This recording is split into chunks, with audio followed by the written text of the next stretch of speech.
Hello everyone, welcome to learning book. Learning book पे आप सभी का स्वागत है। लर्निंग बुक के इस वीडियो में हम 29 सितंबर और 30 सितंबर 2020 से संबंधित करंट अफेयर के प्रश्नों को डिस्कस करेंगे। अपने क्वेश्चन के डिस्कशन की शुरुआत की जाए उससे पहले आप सभी से एक रिक्वेस्ट है कि लर्निंग बुक चैनल को अपना सपोर्ट दें और अधिक से अधिक हमारी वीडियोस को शेयर करें। और जो नए व्यूअर्स लर्निंग बुक चैनल से आज पहली बार जुड़ रहे हैं वो चैनल को सब्सक्राइब करके बेल आइकॉन को प्रेस कर दें, जिससे जो भी नई वीडियोस चैनल पे अपलोड की जाए उसकी नोटिफिकेशन आप तक समय से पहुंच सके। आइए फिर शुरुआत करते हैं अपने आज के पहले प्रश्न के साथ। आज का पहला प्रश्न है, आर्थिक स्वतंत्रता सूचकांक 2020 में भारत का क्या स्थान है। सबसे पहले आंसर देखते हैं। आंसर इसका है 105। आर्थिक स्वतंत्रता सूचकांक 2020 में भारत का जो स्थान है वो 105 है। और देखिए, कोई भी स्वतंत्र जो सूचकांक होता है, जो इंडेक्सेस पूछे जाते हैं, उनमें 3 ही क्वेश्चन मेन होते हैं। एक क्वेश्चन की उसमें भारत की रैंक क्या है, दूसरा क्वेश्चन उसमें फर्स्ट रैंक कौन सा है, और तीसरा क्वेश्चन होता है कि इस सूचकांक इस इंडेक्स को कौन सा संगठन या कौन सा ऑर्गेनाइजेशन जारी करता है। ये 3 क्वेश्चन ही मेनली पूछे जाते हैं और कभी कभी बिल्कुल लास्ट में इस सूचकांक में कौन सा देश है उसे पूछा जाता है। और विभिन्न सूचकांकों को मैं इस क्वेश्चन में आपको रिपीट करूंगा, जो कि अलग अलग जगहों पे मैंने आपको अलग अलग दिनों के क्वेश्चनों के साथ कराया, तो सारा यहाँ पे एक साथ कराऊंगा, तो उसे आप नोट डाउन भी कर सकते हो। देखिए, आर्थिक स्वतंत्रता सूचकांक इसको जारी किया गया कनाडा के एक इंस्टीट्यूट है जिसका नाम है फेजर इंस्टीट्यूट, और इंडिया में इसको जारी किया सेंटर फॉर सिविल सोसाइटी ने। कनाडा का जो फेजर इंस्टीट्यूट है, भारत में इस सूचकांक को जारी करने के लिए उसने नई दिल्ली में जो centre for civil society institute है उसके साथ साझेदारी करी थी। यानी भारत में सेंटर फॉर सिविल सोसाइटी और कनाडा का फेजर इंस्टीट्यूट दोनों ने मिलकर इस सूचकांक को जारी किया। और अगर हम ओवरऑल बात करें कौन इस सूचकांक को जारी करता है, तो इस सूचकांक को जारी करता है कनाडा का फेजर इंस्टीट्यूट। और ग्लोबल इकोनॉमिक फ्रीडम इंडेक्स 2020 में सबसे पहली रैंक जिसकी देश की है वो है हांगकांग, और इससे सूची में दूसरी रैंक पे है सिंगापुर, तीसरी रैंक पे है न्यूजीलैंड और फोर्थ स्विट्ज़रलैंड है। हालांकि बस हांगकांग अगर आपको याद है तो ये काफ़ी होगा, बस मैंने इसको आपको बोल दिया, बता दिया एक बार।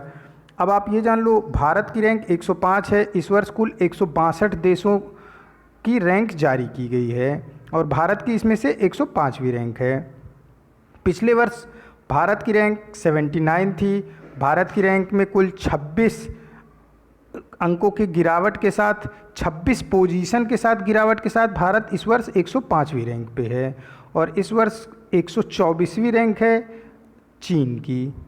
और कैसे जारी होती है, क्या क्या चीज़ों को आर्थिक स्वतंत्रता सूचकांक में देखा जाता है। देखिए, इस सूचकांक को जारी करने के लिए फेजर इंस्टीट्यूट, जो कनाडा का इंस्टीट्यूट है, वही इसको जारी करता है। वो लोगों की व्यक्तिगत पसंद के बाज़ार का स्तर देखता है कि किस देश के लोगों की पसंद क्या है, किस स्तर के बाज़ार को वो पसंद करते हैं। दूसरा, बाज़ार में प्रवेश करने की योग्यता क्या है, यानी कि अगर आप उस बाज़ार में बिजनेस करने की सोच रहे हो तो आपके पास क्या क्या योग्यता होनी चाहिए। निजी संपत्ति की सुरक्षा, कानून शासन। कानून का शासन मतलब कि संपत्ति से संबंधित, कि किसी की संपत्ति की सुरक्षा के लिए कानून कितना ज़्यादा एक्टिव है किस देश का। व्यापार स्वतंत्रता, श्रम स्वतंत्रता, निवेश स्वतंत्रता और वित्तीय स्वतंत्रता, इन सारे पैरामीटर्स को चेक करने के बाद ही ग्लोबल इकोनॉमिक फ्रीडम इंडेक्स यानी कि आर्थिक स्वतंत्रता सूचकांक को जारी किया जाता है कनाडा के फेजर इंस्टीट्यूट के द्वारा। और भारत की इस वर्ष रैंक है 105। भारत की जो रैंक पिछले वर्ष थी वो थी 79, और पहली रैंक पे इस सूची में है हांगकांग। और चाइना की बात करें तो वो इस सूची में 124वीं रैंक पे है, यानी कि भारत के बाद, भारत से और ज़्यादा खराब रैंक है चाइना की इस सूची में।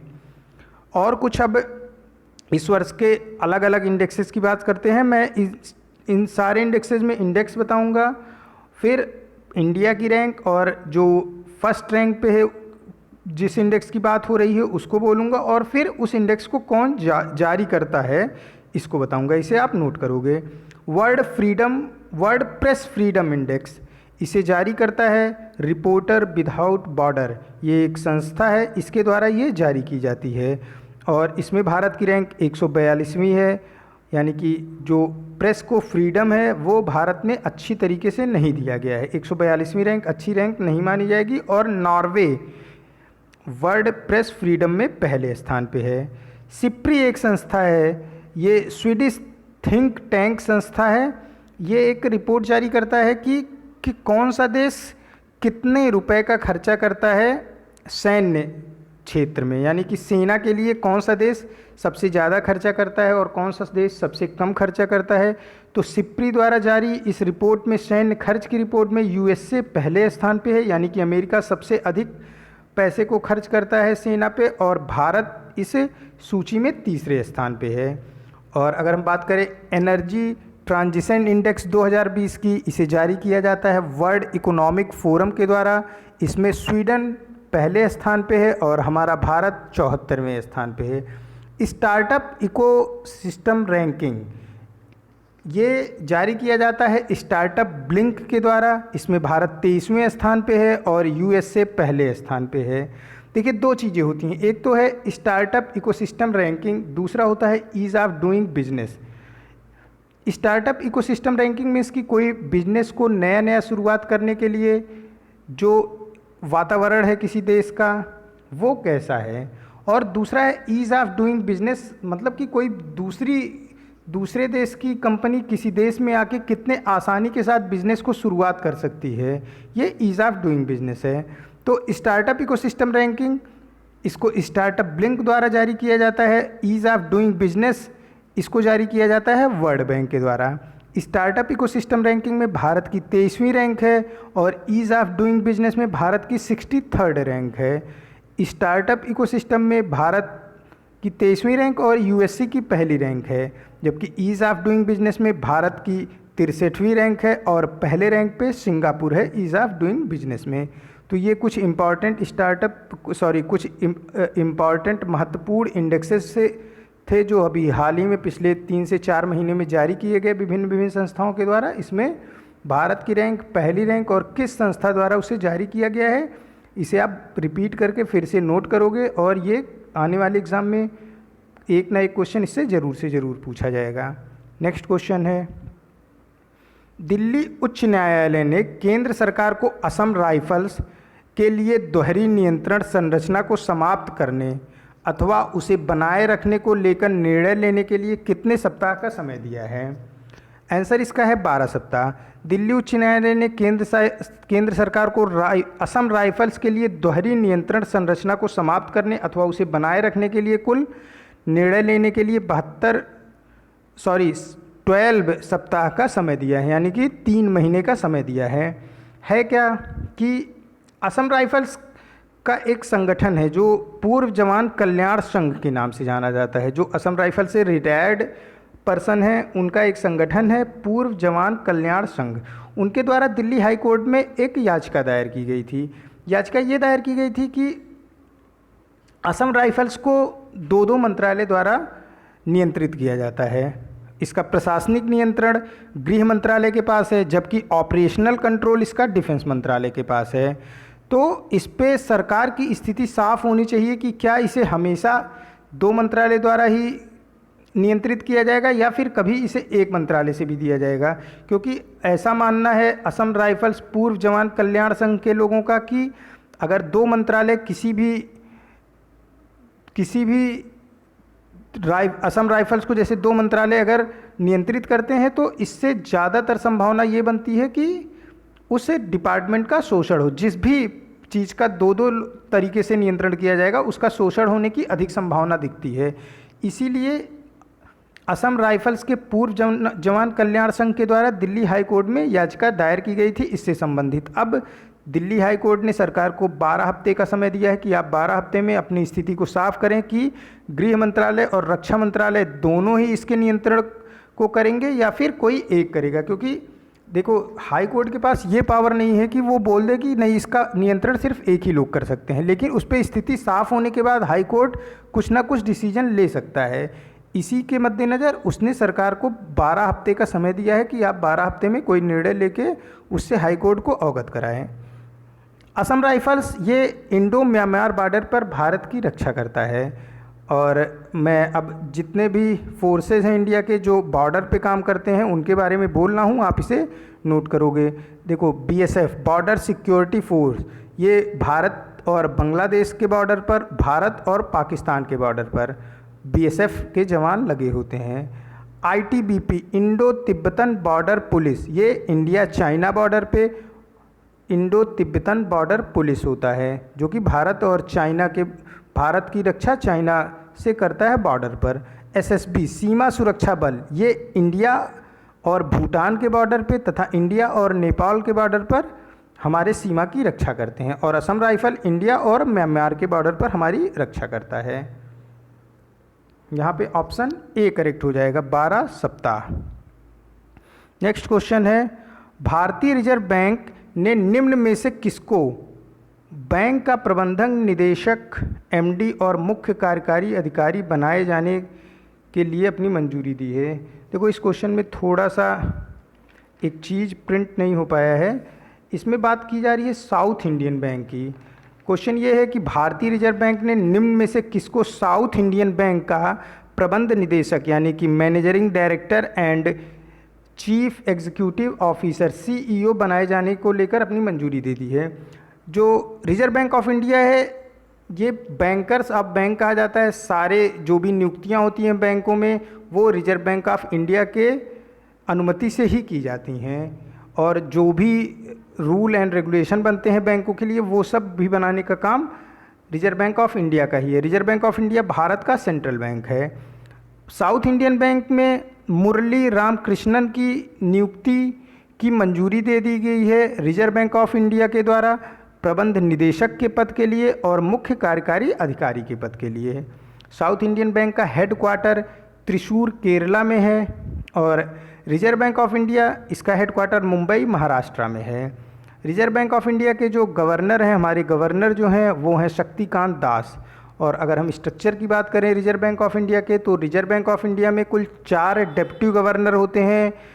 जो ये डिप्टी गवर्नर, जो गवर्नर होता है उसको सारी बातों से अवगत कराते हैं। डिप्टी गवर्नर के 4 होते हैं, लेकिन अभी सिर्फ 3 डिप्टी गवर्नर प्रेजेंट टाइम में नियुक्त हैं, एक पद खाली है।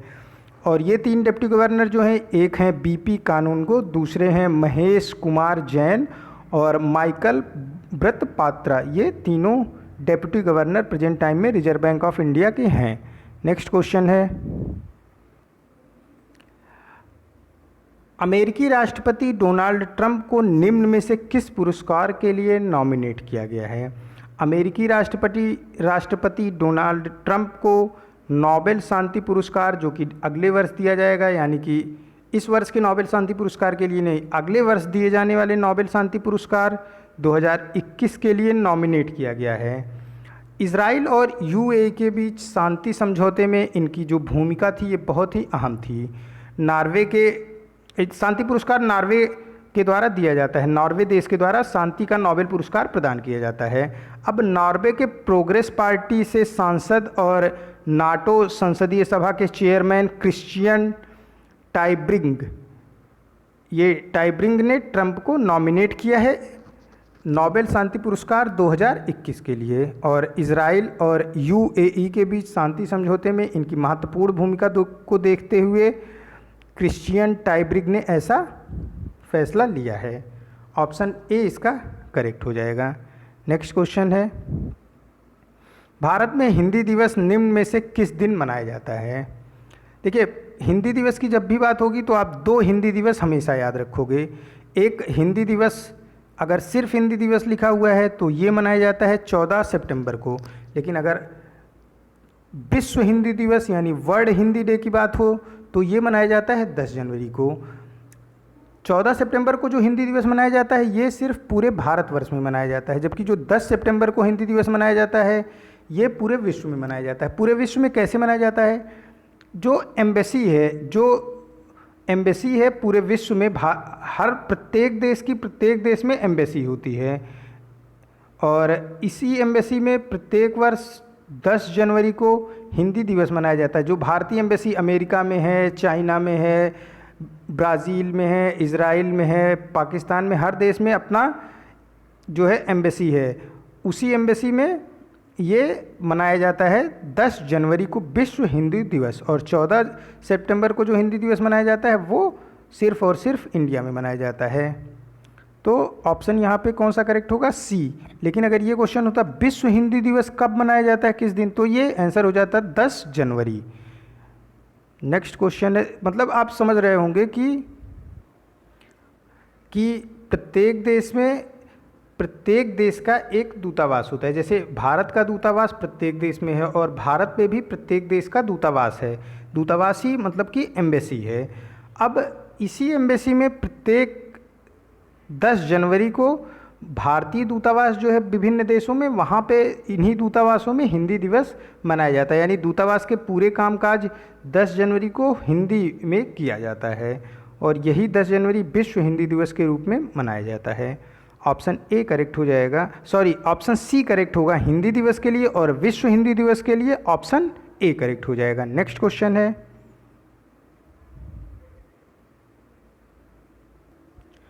हाल ही में किस भारतीय पूर्व क्रिकेटर ने फर्स्ट क्लास क्रिकेट खेलने एवं अपने संन्यास को तोड़ने के लिए बीसीसीआई को एक चिट्ठी लिखी?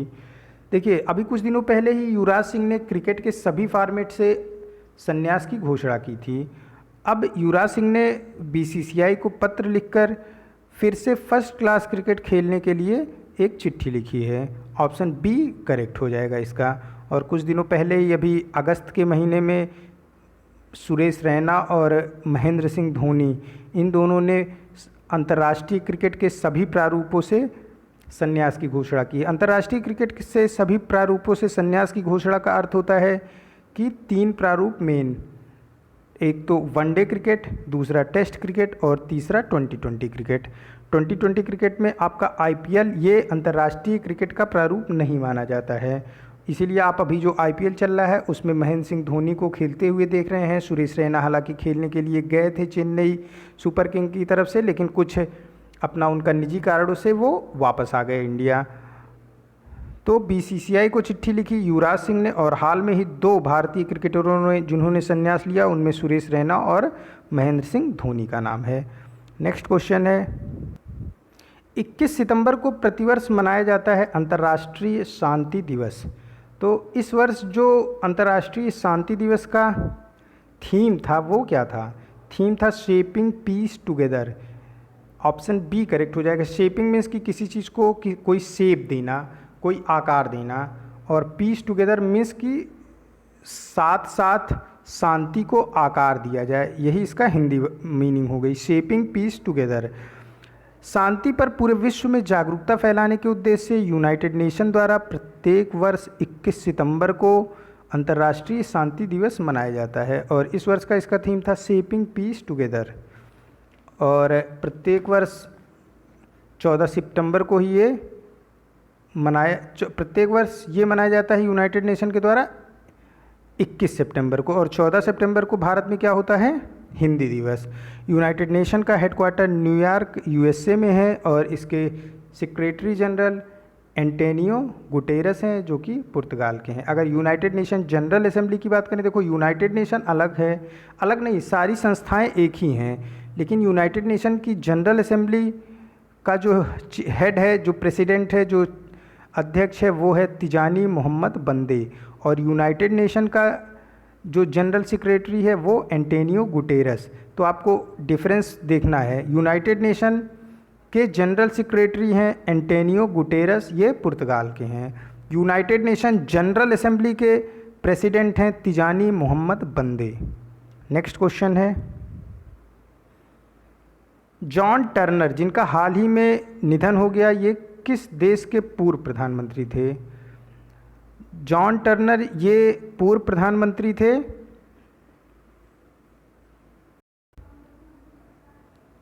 कनाडा के। ऑप्शन ए करेक्ट हो जाएगा। जॉन टर्नर कनाडा के पूर्व प्रधानमंत्री थे। हालांकि क्वेश्चन में ये थोड़ा सा फिर से गलत हो गया है। जॉन टर्नर जिनका हाल ही में फिर क्वेश्चन बीच का गायब है। ये क्वेश्चन था जॉन टर्नर, जिनका हाल ही में निधन हो गया, ये किस देश के पूर्व प्रधानमंत्री हैं? ये कनाडा के पूर्व प्रधानमंत्री हैं। ऑप्शन ए करेक्ट हो जाएगा। नेक्स्ट क्वेश्चन है, हाल ही में किस संस्थान ने डीप वेन थ्रोम्बोसिस की रोकथाम के लिए एक उपकरण विकसित किया है? देखो, थ्रोम्बोसिस पहले समझते हैं क्या होता है।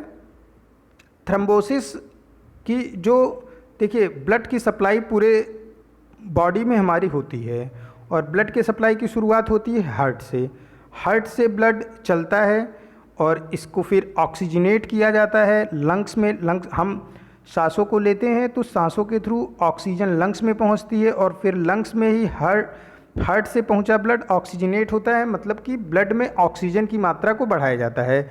फिर ये ब्लड हार्ट से होते हुए जो हमारी बॉडी के डिफरेंट टिश्यू हैं वहाँ पे ऑक्सीजन की सप्लाई पहुँचाता है और जो टिश्यू में कार्बन डाइऑक्साइड रिलीज होता है उसे ब्लड में वापस ले लेता है और फिर ये कार्बन डाइऑक्साइड लेके हार्ट में पहुंचता है और ऑक्सीजन को पूरे टिश्यू को देते हुए कार्बन डाइऑक्साइड को इकट्ठा करते हुए ये हार्ट में पहुंचता है और फिर लंग्स में पहुंच के ये कार्बन डाइऑक्साइड को छोड़ देता है। तो फिर हम जो कार्बन डाइऑक्साइड हम जब ब्रीद इन करते हैं यानी कि सांस को लेते हैं तो ऑक्सीजन की मात्रा अंदर जाती है और जब सांस छोड़ते हैं तो कार्बन डाइऑक्साइड की मात्रा बाहर निकलती है।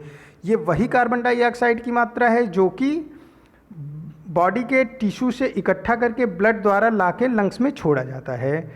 अब देखो, अब क्वेश्चन पे आते हैं कि डीप वेन थ्रोम्बोसिस मीन्स की जो ब्लड की सप्लाई है इसमें कोई ब्लड का थक्का जम जाए। थक्का जमने से क्या होगा, ब्लड की सप्लाई ये जो है पूरा प्रॉपर वे में नहीं हो पाएगी, रुक जाएगी या फिर कम होगी। तो डीप वेन थ्रोम्बोसिस, अच्छा वेन समझते हैं क्या होती है। देखो, आर्टरी जो होती है ये शुद्ध ब्लड को ले जाने का काम करती है। जब मैं शुद्ध ब्लड बोलता हूँ तो इसका क्या मतलब होता है, शुद्ध ब्लड का मतलब होता है कि ऑक्सीजनेटेड ब्लड को ले जाने का काम करती है। ऑक्सीजनेटेड ब्लड मीन्स की जो ब्लड लंग से होते हुए बॉडी के टिश्यू तक पहुँच रहा है। और वेन ये कौन सा काम करती है, ये डीऑक्सीजनेटेड ब्लड को लेके आती है लंग्स तक हार्ट से होते हुए। डीऑक्सीजनेटेड ब्लड मीन्स कि इसमें कार्बन डाइऑक्साइड की मात्रा ज़्यादा है। तो डीप वेन में डीऑक्सीजनेटेड ब्लड होगा। तो इसमें अगर थ्रोम्बोसिस होती है तो इसके रोकथाम के लिए एक उपकरण को विकसित किया है Shri Chitra Tirunal institute for medical science and technology ने। Shri Chitra Tirunal institute for medical science and technology ये केरला में है, केरला के तिरुवनंतपुरम में ये स्थित है। और इस उपकरण को विकसित करने में टाटा एंड सन्स ने Shri Chitra Tirunal institute for medical science and technology की मदद की है। साथ ही साथ टाटा के साथ श्री चित्रा तिरुनल इंस्टीट्यूट ने एक कोविड-19 टेस्ट किट को भी विकसित किया था। और अगर हम बात करें प्लाज्मा थेरेपी की, कोविड-19 पेशेंट के लिए प्लाज्मा थेरेपी इंडिया में करी गई। और अगर हम बात करें प्लाज्मा थेरेपी पूरे इंडिया में सबसे पहले कहाँ पे शुरू करी गई, तो यही इंस्टीट्यूट है, Shri Chitra Tirunal institute for medical science and technology. लेकिन अगर ये क्वेश्चन आता है कि प्लाज्मा थेरेपी भारत के किस सरकारी मेडिकल कॉलेज में सबसे पहले शुरू की गई, तो वो मेडिकल कॉलेज है King George Medical University Lucknow Uttar Pradesh. लेकिन अगर सबसे पहले कहाँ शुरू किया गया तो ये श्री चित्रा तिरुनल में शुरू किया गया। Shri Chitra Tirunal institute for medical science and technology ये प्राइवेट इंस्टीट्यूट है लेकिन इसमें सबसे पहले शुरू किया गया। और अगर गवर्नमेंट इंस्टीट्यूट की बात की जाएगी तो सबसे पहले प्लाज्मा थेरेपी शुरू की गई थी कोविड-19 पेशेंट्स के लिए KGMC लखनऊ उत्तर प्रदेश में। यहाँ पे ऑप्शन ए करेक्ट हो जाएगा। नेक्स्ट क्वेश्चन है, चिकित्सा शिक्षा के लिए IG नोबेल पुरस्कार 2020 किसने जीता है? देखो, पहले तो ये देख लो कि जो नोबेल प्राइज़ दिया जाता है चिकित्सा क्षेत्र का वो दूसरा नोबेल प्राइज़ है और ये दूसरा पुरस्कार है। IG नोबेल पुरस्कार इस वर्ष का दिया जा रहा है कोविड-19 के क्षेत्र में जो भी लीडर देश का, मतलब कि किसी देश का जो भी नेता, जैसे हमारे प्रधानमंत्री नरेंद्र मोदी हमारे देश के नेता हैं, हमारे देश के लीडर हैं, तो जिस भी लीडर ने कोविड-19 को अपने देश से ख़त्म करने के लिए सार्थक दिशा में कदम उठाए हैं उनको ये पुरस्कार प्रदान किया जा रहा है, IG नोबेल पुरस्कार चिकित्सा शिक्षा के लिए। तो ये पुरस्कार कई सारे लोगों को बीच साझा किया जा रहा है, कई सारे लोगों को दिया जा रहा है। इसमें ये चारों ऑप्शन करेक्ट हैं। नरेंद्र मोदी को भी ये पुरस्कार दिया गया, और व्लादिमीर पुतिन ये रशिया के हैं प्रधानमंत्री, इनको भी ये पुरस्कार दिया गया। डोनाल्ड ट्रंप यूएसए के प्रेसिडेंट, इनको भी ये पुरस्कार दिया गया। बोरिस जॉनसन ये यूनाइटेड किंगडम के प्रधानमंत्री, इनको भी ये पुरस्कार दिया गया। साथ ही साथ ब्राज़ील के जायर बोल्सोनारो को भी ये पुरस्कार दिया गया। तो जिस भी देश के लीडर ने अपने देश में कोविड-19 को उखाड़ फेंकने के लिए सार्थक दिशा में कदम उठाए थे, कोविड-19 के लिए उसको ख़त्म करने के लिए सार्थक दिशा में कदम उठाया, उन सभी को चिकित्सा क्षेत्र के लिए IG नोबेल पुरस्कार 2020 प्रदान किया गया। इसमें ये चारों ऑप्शन ही करेक्ट होगा। और साथ ही साथ आप ब्राज़ील के जो प्रधानमंत्री हैं जायर बोल्सोनारो को भी इसमें ऐड करेंगे, यानी कुल 5 लोगों को ये पुरस्कार दिया गया इस वर्ष। और ये चारों ऑप्शन करेक्ट होगा, ऑल का ऑप्शन नहीं है इसमें, तो आप इसको ऑल अपने आप कर लोगे और साथ ही साथ ब्राज़ील के प्रधानमंत्री जायर बोल्सोनारो को भी इसमें ऐड कर लोगे। नेक्स्ट क्वेश्चन है, किस संगठन ने सरकारी अधिकारियों के ज्ञान क्षमता कौशल को मजबूत करने के लिए Indian school of public policy के साथ समझौता किया है? Indian school of public policy के साथ समझौता किया है national institute for transforming India, यानी कि नीति आयोग। देखो, नीति का यही फुल फॉर्म है, national institute for transforming India, यही नीति का फुल फॉर्म है। नीति आयोग ने Indian school of public policy के साथ एक समझौता किया है। इस समझौते के तहत जो सरकारी अधिकारी हैं उनकी ज्ञान क्षमता और कौशल को मजबूत करने के लिए ये ट्रेनिंग देगा। Indian school of public policy द्वारा ट्रेनिंग प्रदान किया जाएगा इन अधिकारियों को, इन कर्मचारियों को। इससे पहले केंद्र सरकार ने एक कर्मयोगी अभियान चलाया है। इसमें भारतीय सिविल सेवकों को, भारतीय सिविल जो अधिकारी हैं, सिविल सर्विसेज अधिकारी हैं, उनको अधिक रचनात्मक, अधिक कल्पनाशील, अधिक सक्रिय, अधिक ऊर्जावान बनाने के लिए कर्मयोगी अभियान को चलाया गया था केंद्र सरकार के द्वारा। ठीक उसी तरीके से अधिकारी और कर्मचारियों के लिए ज्ञान क्षमता कौशल को मजबूत करने के लिए नीति आयोग ने Indian school of public policy के साथ समझौता किया है, जिसके तहत इन सभी को ट्रेनिंग प्रदान की जाएगी ज्ञान क्षमता और कौशल को मजबूत करने के लिए। नेक्स्ट क्वेश्चन है, SBI लाइफ इंश्योरेंस ने हाल ही में किस बैंक के साथ बैंकाश्योरेंस समझौते पर हस्ताक्षर किया है? बैंकाश्योरेंस मतलब कि जब बैंक इंश्योरेंस कंपनियों की पॉलिसी को अपने यहाँ सेल आउट करे, यानी बैंक और इंश्योरेंस कंपनियाँ दोनों मिलकर कार्य करें, तो इसे बैंकाश्योरेंस कहते हैं। S bank SBI life insurance की पॉलिसी को अपने बैंक में सेल आउट करने का काम करेगा, यही बैंकाश्योरेंस है। ऑप्शन सी करेक्ट हो जाएगा। SBI लाइफ इंश्योरेंस को एस बैंक द्वारा बेचा जाएगा। अभी कुछ दिनों पहले ही एस बैंक की जो हालत थी वो बहुत ही ख़राब हो गई थी, तब SBI लाइफ ने काफ़ी पैसा इन्वेस्ट करके एस बैंक को पूरी तरीके से डूबने से बचाया भी है। और कुछ और बैंकाश्योरेंस की बात कर लेते हैं। बैंक ऑफ बड़ौदा, ये इंडिया फर्स्ट के साथ, इंडिया फर्स्ट इंश्योरेंस कंपनी के साथ इसका बैंकाश्योरेंस का समझौता है। और पंजाब नेशनल बैंक का बैंकाश्योरेंस का समझौता किसके साथ है? एक पंजाब नेशनल बैंक का खुद का PNB मेट लाइफ इंश्योरेंस है, इसके साथ पंजाब नेशनल बैंक का बैंकाश्योरेंस है। और एस बैंक के साथ ही साथ SBI लाइफ का बैंकाश्योरेंस इंडियन बैंक के साथ और यूको बैंक के साथ भी है। और यूको बैंक का SBI लाइफ इंश्योरेंस के साथ ही साथ Oriental Insurance Company, Religare Insurance Company और Star Health and Allied Insurance Company के साथ भी बैंकाश्योरेंस समझौता है। और SBI लाइफ इंश्योरेंस का यहाँ पे आंसर सी करेक्ट हो जाएगा। साथ ही साथ SBI लाइफ का इंडियन बैंक के साथ भी है और SBI लाइफ का यूको बैंक के साथ भी है। नेक्स्ट क्वेश्चन है, सार्वजनिक क्षेत्र के किस बैंक ने असम में महिला आत्मनिर्भर सलहनी ये असमिया लैंग्वेज है, इसका मतलब होता है कार्यक्रम, महिला आत्मनिर्भर कार्यक्रम की शुरुआत की? स्टेट बैंक ऑफ इंडिया ने असम में महिला आत्मनिर्भर कार्यक्रम की शुरुआत की है। और ऑप्शन इसका करेक्ट हो जाएगा ए। अगर हम बात करें कि इस तरीके से कौन सा और है ये महिलाओं को आत्मनिर्भर करने का कार्यक्रम शुरुआत किया गया है, तो आसरा करके एक चलाया गया है योजना आंध्र प्रदेश के सरकार द्वारा। आंध्र प्रदेश में आसरा योजना चलाई जा रही है महिलाओं को आत्मनिर्भर करने के लिए। और अब असम में महिलाओं को आत्मनिर्भर करने के लिए भारतीय स्टेट बैंक द्वारा एक कार्यक्रम को चलाया जा रहा है। पीएनबी पंजाब नेशनल बैंक ने जगह जगह पर सैनिटाइज़र लगवाया था, जो पब्लिक प्लेस थे वहाँ पर सैनिटाइज़र लगवाया था कोविड-19 जब लॉकडाउन चल रहा था, और उसके बाद भी काफ़ी दिनों तक इन्होंने सैनिटाइज़र को लगाया था। ये सोशल वर्क था पंजाब नेशनल बैंक का। और स्टेट बैंक ऑफ इंडिया ने अपने ट्रेजरी बॉन्ड के थ्रू $250 मिलियन दिया है मालदीव गवर्नमेंट को। ट्रेजरी बॉन्ड के थ्रू $250 मिलियन दिया गया है मालदीव गवर्नमेंट को स्टेट बैंक ऑफ इंडिया के द्वारा। नेक्स्ट क्वेश्चन है, भारत के कोडकर रेलवे ने दो आधुनिक डीजल इलेक्ट्रिक मल्टीपल यूनिट ट्रेनों को किस देश में पहुंचाया? देखो, कोडकर रेलवे द्वारा दो आधुनिक डीजल इलेक्ट्रिक मल्टीपल यूनिट ट्रेनों को पहुंचाया गया है नेपाल में। और लेकिन इससे पहले 2019 में पिछले वर्ष ही दो रेलवे के लोकोमोटिव को पहुंचाया गया था। कहाँ पे? श्रीलंका में दिया गया था इंडियन रेलवे के द्वारा। ये भी मेक इन इंडिया था, और नेपाल को जो दिया गया ये भी मेक इन इंडिया ही है। तो यहाँ पे ऑप्शन कौन सा करेक्ट हो जाएगा? यहाँ पे ऑप्शन करेक्ट हो जाएगा सी।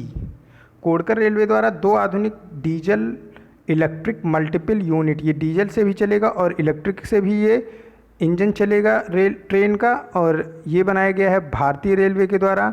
और किसको दिया गया है भारत के द्वारा? नेपाल को दिया गया है। और पिछले वर्ष दो रेलवे लोकोमोटिव दिया गया था इंजन श्रीलंका को, जो कि वाराणसी के लोकोमोटिव फैक्ट्री में बनाया गया था।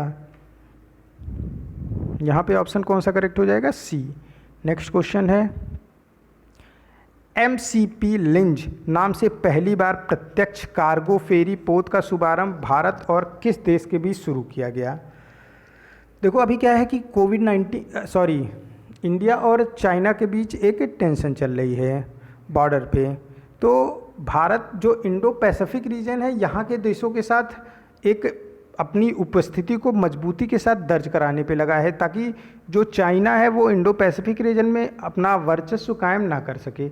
इसी के लिए भारत देखो अलग अलग, नेपाल को ट्रेन के डिब्बे दिया, श्रीलंका को ट्रेन के डिब्बे दिया, मालदीव के साथ पहली बार कार्गो फेरी पोत का शुभारंभ किया। ये सारे कामों को करके, यानी कि जो भी ज़रूरतें जो इंडो पैसिफिक रीजन के देश हैं उनकी हो, वो ज़रूरतें भारत ही पूरी करे। इसी के लिए एक सुदृढ़ कदम उठा रहा है भारतीय इंडियन गवर्नमेंट के द्वारा सुदृढ़ कदम उठाया जा रहा है, ताकि जो पड़ोसी देश हैं वो ज़्यादा से ज़्यादा सामान हमसे लें। और उसी के तहत मालदीव के साथ पहली बार प्रत्यक्ष कार्गो फेरी पोत का शुभारंभ किया गया। क्या है ये कार्गो फेरी पोत? कार्गो फेरी पोत के जरिए जो सामान पहुंचाने का काम है वो समुद्र के रास्ते किया जाता है। यानी ये पूरी तरीके से जैसे फ्राइट ट्रेन होती है, मालगाड़ी होती है जो ट्रेन के जरिए माल को एक स्थान से दूसरे स्थान पहुंचाती है, वैसे ही कार्गो फेरी ये सामान को एक स्थान से दूसरे स्थान पहुंचाती है समुद्र के रास्ते। ये पहली बार शुरू किया गया है किसके साथ? मालदीव के साथ। ऑप्शन ए यहाँ पे करेक्ट हो जाएगा। नेक्स्ट क्वेश्चन है, नासा के नेतृत्व वाले अध्ययन के अनुसार ग्रीन हाउस उत्सर्जन के कारण वैश्विक समुद्र स्तर 2100 तक, ये 2100 तक मतलब जैसे अभी 2020 चल रहा है, तो फिर आज के 80 साल बाद 2100 आ जाएगा ना, ये ईयर की बात हो रही है। 2100 तक कितने सेंटीमीटर तक बढ़ने की उम्मीद है? देखो, ग्रीन हाउस गैसेस, इसमें आपका मीथेन, कार्बन डाइऑक्साइड, ये सारी गैसेस होती हैं। मेन दो ही हैं, मीथेन और कार्बन डाइऑक्साइड। ये क्या करती हैं? ये ज़्यादा गर्मी उत्पन्न करती हैं। गर्मी उत्पन्न होने से क्या होगा? जो माउंटेन्स पे बर्फ़ है वो पिघलेगी, जो अंटार्कटिका में बर्फ़ पूरी जमा है वो पिघलेगी। अब ये बर्फ़ पिघल के अल्टीमेट कहाँ पे आएगी? ये बर्फ़ पिघल के अल्टीमेट नदियों में आएगी, फिर नदियों से ये कहाँ पहुँचेगी? समुद्र में पहुँचेगी। तो फिर समुद्र का स्तर बढ़ने की उम्मीद है, क्योंकि जो ग्रीन हाउस गैसेज है उसका उत्सर्जन लगातार विभिन्न देशों के द्वारा किया जा रहा है। कार्बन डाइऑक्साइड तो प्रत्येक देशों के द्वारा प्रचुर मात्रा में उत्सर्जित किया जा रहा है। जो जितना विकसित देश है उतना ज़्यादा कार्बन डाइऑक्साइड का उत्सर्जन कर रहा है, क्योंकि उसकी फैक्ट्रियाँ चल रही हैं, उसके पास ज़्यादा व्हीकल्स हैं, तो ज़्यादा कार्बन डाइऑक्साइड का उत्सर्जन कर रहा है। ये सब गैसेस ग्रीन हाउस गैसेस कहलाती हैं, जो कि एटमॉस्फेयर के टेम्परेचर को बढ़ाती हैं। एटमॉस्फेयर के टेम्परेचर को बढ़ने से क्या होगा कि जो बर्फ़ है माउंटेन्स पे, अंटार्कटिका तो पूरा बर्फ़ का चद्दर से ढका हुआ है, तो यहाँ सब जब गर्मी बढ़ेगी तो बर्फ़ पिघलेगी और समुद्र का स्तर बढ़ेगा। तो नासा ने एक अनुमान लगाया है कि आज के ठीक 80 साल बाद यानी कि 2100 तक 38 सेंटीमीटर बढ़ जाएगा समुद्र का स्तर। 38 सेंटीमीटर आप समझते होंगे कि जो एक बड़ी वाली स्केल आती है उससे भी ज़्यादा समुद्र का स्तर बढ़ेगा, और ये काफ़ी ज़्यादा माना जाएगा कि 38 सेंटीमीटर सिर्फ और सिर्फ 80 साल में बढ़ जाए अगर समुद्र के स्तर। नेक्स्ट क्वेश्चन है,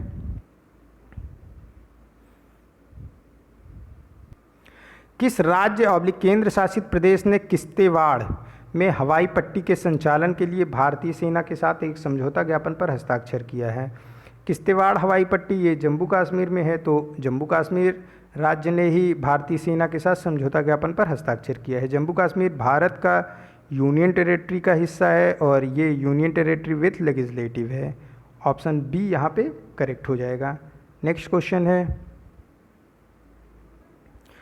नैतिक आर्टिफिशियल इंटेलिजेंस, ब्लॉकचेन और साइबर सुरक्षा पर नीतियों को बनाने वाला भारत का पहला राज्य कौन सा है?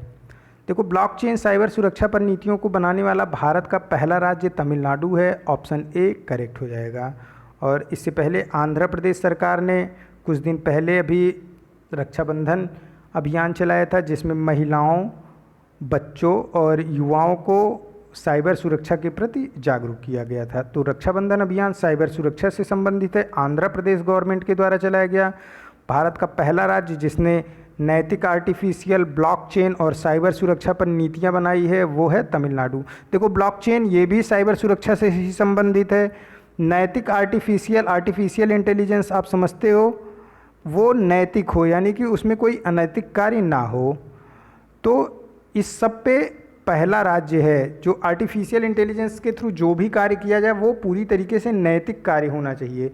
कोई अनैतिक कार्य किसी भी अनैतिक कार्य में आर्टिफिशियल इंटेलिजेंस का इस्तेमाल ना हो, इससे संबंधित ही नीति को बनाया है तमिलनाडु की गवर्नमेंट ने।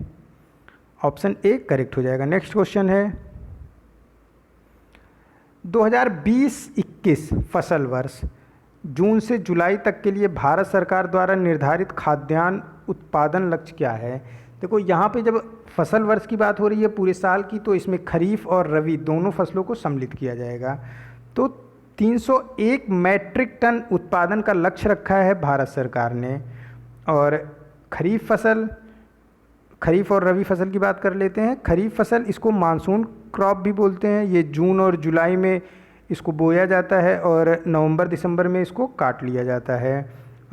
और इसमें जो धान, मक्का और पल्सेस यानी कि अरहर, ज्वार, बाजरा, ये सब खरीफ की फसलें हैं। जबकि रबी की फसल जो होती है इसको अक्टूबर और नवंबर महीने तक बोया जाता है और मार्च अप्रैल तक जाते जाते इसको फिर इसकी कटाई कर ली जाती है। इसमें रबी की फसलों के जो एग्जाम्पल हैं वो गेहूँ, आलू, चना, मटर, सरसों, जौ, ये सब रबी की फसल के एग्जाम्पल हैं। तो ऑप्शन ए यहाँ पे करेक्ट हो जाएगा। ये आज का लास्ट क्वेश्चन था। मिलते हैं नए करंट अफेयर के साथ नेक्स्ट वीडियो में। Keep study on learning book. Thank you for watching this.